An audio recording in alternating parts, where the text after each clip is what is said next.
एकादशी माता की जय। ज्येष्ठ मास की अपरा एकादशी है। तो इसकी कहानी इस प्रकार है। धर्मराज बोले, हे भगवान, ज्येष्ठ मास के कृष्ण पक्ष की एकादशी का क्या नाम है तथा उसका क्या महत्तम है, सो कृपया करके कहिए। तब श्री कृष्ण जी बोले, हे राजन, ज्येष्ठ मास के कृष्ण पक्ष की एकादशी का नाम अपरा है, क्योंकि यह पुण्य को देने वाली और पापों को नष्ट करने वाली है। जो मनुष्य इस एकादशी का व्रत करते हैं उनकी तीनों लोकों में प्रसिद्धि होती है।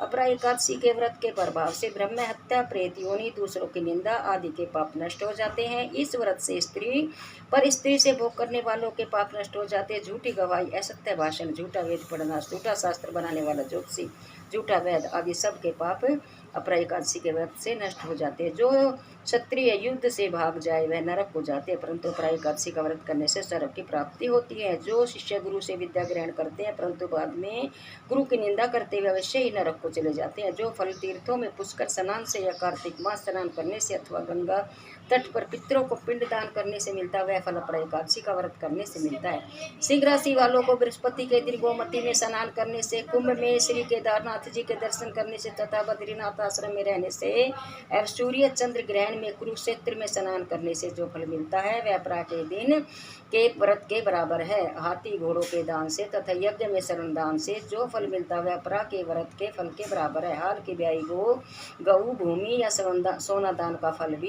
इस फल के बराबर होता है। यह व्रत पाप रूपी वृक्षों को काटने में कुल्हाड़ी के समान है। यह व्रत पाप रूपी अंधकार के लिए सूर्य के समान है। अतः मनुष्य को एकादशी के व्रत के दिन भक्ति पूर्वक श्री विष्णु जी का पूजन करना चाहिए, जिससे अंत में विष्णु पद की प्राप्ति होती है।